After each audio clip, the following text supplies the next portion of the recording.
ఏది తొందరగా మండుతుందో మనం చూస్తాం. ఓకే, మన ఎందుకు త్వరగా మండుతుంది. మనం దీంట్లో 3 వస్తువులు ఏం తీసుకున్నాం. ఇదేమిటిది?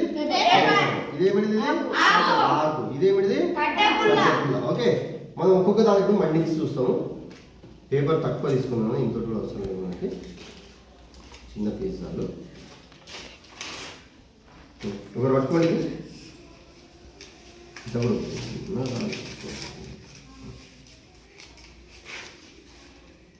ఇది ఒకరు పట్టుకోండి. ఆకు ఆకు పట్టుకోండి. ఓకే రైట్, మనం ఇప్పుడు గమనిస్తాము. ఓకే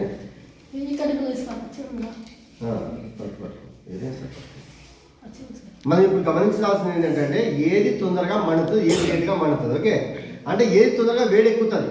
మనం అగ్గిపుల్లతో ఈ పేపర్ని మండిస్తలేము, దాన్ని వేడి చేస్తాం. ఫస్ట్ ఏం చేస్తున్నాం, మనము వేడి చేస్తున్నాం. అది బాగా వేడెక్కినప్పుడు మండుతుంది ఆటోమేటిక్గా. ఏ వస్తువైనా అంతే, వేడెక్కితే మండుతుంది, వేడెక్కితే మండుతుంది. ఇప్పుడు మూడిట్లో ఏది తొందరగా వేడెక్కుతుందో మనం చూద్దాం. ఓకే, ఇది చూడండి, ఇది ఎంత టైం పడుతుంది చూస్తారా? అట్లా పెట్టకు పెట్టి ఇది చూడండి కదా. ఇది చూసినారా, ఎంబడి ఆరిపోయింది.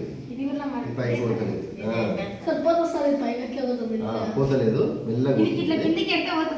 ఎస్, మనం ఇప్పుడు 3 వస్తువులు చూసుకున్నాం కదా, పేపరు, ఆకు, కట్టెపుల్ల. ఈ మూడిట్లో తొందరగా ఏది వేడెక్కి మండింది? పేపర్ తొందరగా వేడెక్కి